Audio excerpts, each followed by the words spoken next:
Hello friends, मैं हूं संपत कुमार। आज की इस वीडियो में हम लोग बात करेंगे एमएलसी यानी मेडिकल लीगल सर्टिफिकेट के बारे में। एमएलसी को जो है मेडिकल लीगल केस भी कहा जाता है। कभी कभी जब भी दो पक्ष में मारपीट या दो से अधिक पक्षों में मारपीट होता है तो जो भी व्यक्ति को गंभीर चोट लगा है तो ऐसी परिस्थिति में उस गंभीर चोट वाले व्यक्ति को पहले एमएलसी बनवाना चाहिए, यानी कि मेडिकल लीगल सर्टिफिकेट बनवाना चाहिए। मेडिकल लीगल सर्टिफिकेट एफआईआर दर्ज करने से पहले भी बनाया जा सकता है और एफआईआर दर्ज करने के बाद भी बनाया जा सकता है। यहाँ पर मेडिकल लीगल सर्टिफिकेट बनाते समय कुछ महत्वपूर्ण पॉइंट को ध्यान में रखना चाहिए, उसी के बारे में आज की इस वीडियो में हम लोग डिस्कस करेंगे।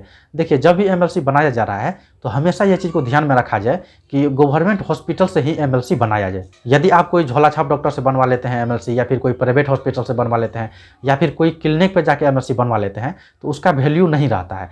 जब भी आपको ऐसा आवश्यकता ही पड़ जाए प्राइवेट हॉस्पिटल जाने का, तो सबसे पहले जब भी आप प्राइवेट हॉस्पिटल पहुंचते हैं आपको केस के बारे में पूरा जानकारी संबंधित डॉक्टर से साझा करना चाहिए। साथ ही साथ उसे ये भी बताना चाहिए कि हम जो है एमएलसी बनवा रहे हैं, आगे एफआईआर किया जाएगा। या फिर आपका एफआईआर यदि लॉन्च हो गया है तो ऐसी भी परिस्थिति में आप बोल सकते हैं कि एफआईआर दर्ज हो गया है, ये जो एमएलसी बनाया जा रहा है इसे हम एविडेंस के तौर पर कोर्ट में पेश करेंगे। साथ ही यहाँ पर डॉक्टर को आपको डिटेल में बताना होगा कि मारपीट किस आधार पर हुआ है। यदि कोई डंडा से मारपीट किया गया है तो उसके बारे में बताना होगा। यदि कोई हथियार से मारपीट किया गया है, यानी कि कोई जानलेवा हथियार से मारपीट किया गया है, तो उसका भी स्पष्ट उल्लेख आपको डॉक्टर के पास करना होगा। यदि मारपीट में कोई व्यक्ति को गंभीर चोट आ गया है तो ऐसे परिस्थिति में यदि संभव हो तो उस गंभीर चोट का फोटो या फिर वीडियो आप बनवा सकते हैं। यहाँ पर आपको ध्यान रखना चाहिए, जब भी दो पक्ष या दो से अधिक पक्षों के बीच मारपीट होता है तो यहाँ पर मेडिकल बनाने में बिल्कुल भी देरी नहीं करना चाहिए और एफआईआर भी लॉन्च करने में देरी नहीं करना चाहिए।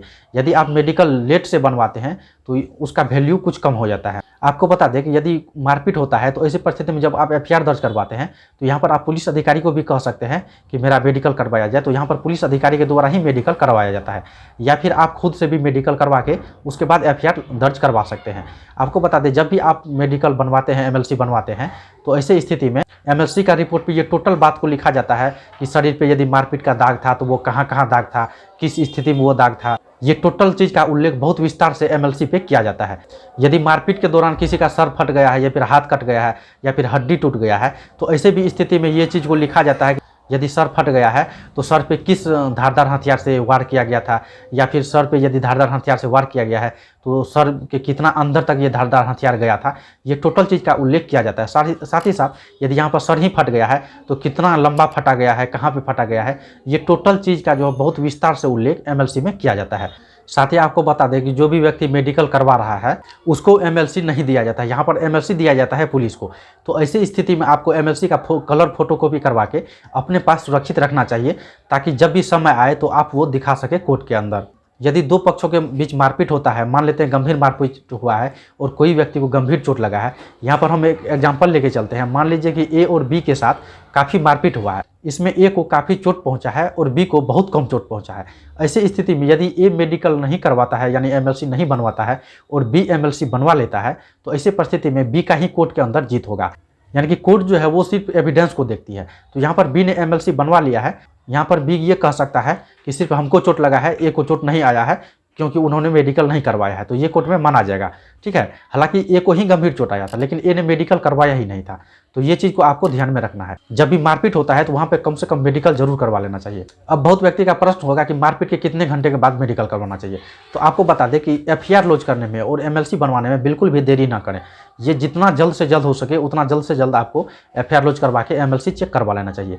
इस वीडियो को अपलोड करने के बाद और देखने के बाद बहुत सा सब्सक्राइबर का कमेंट होगा कि झोला छाप डॉक्टर क्या होता है। तो यहाँ पर हम झोला छाप शब्द का यूज किए हैं, तो ये जो है देसी भाषा है। ठीक है, हम लोग की तरफ जो झोला में डॉक्टर दवाई लेके जाता है बेचने गाँव में, उसको झोला छाप डॉक्टर कहा जाता है।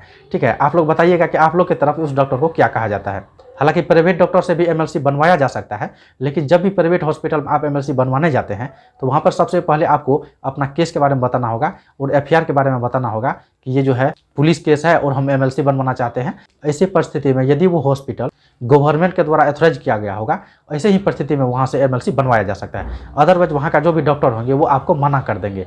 अब चलिए हम लोग बात कर लेते हैं, यदि कोई डॉक्टर फॉल्स एमएलसी बना दिया तो ऐसी परिस्थिति में उसके ऊपर क्या कार्रवाई हो सकता है। आपको बता दें, जब भी कोई डॉक्टर गलत तरीका से कोई व्यक्ति का एमएलसी बनवा दिया है तो ऐसी स्थिति में डॉक्टर के अगेंस्ट में धोखाधड़ी का मुकदमा दर्ज किया जा सकता है।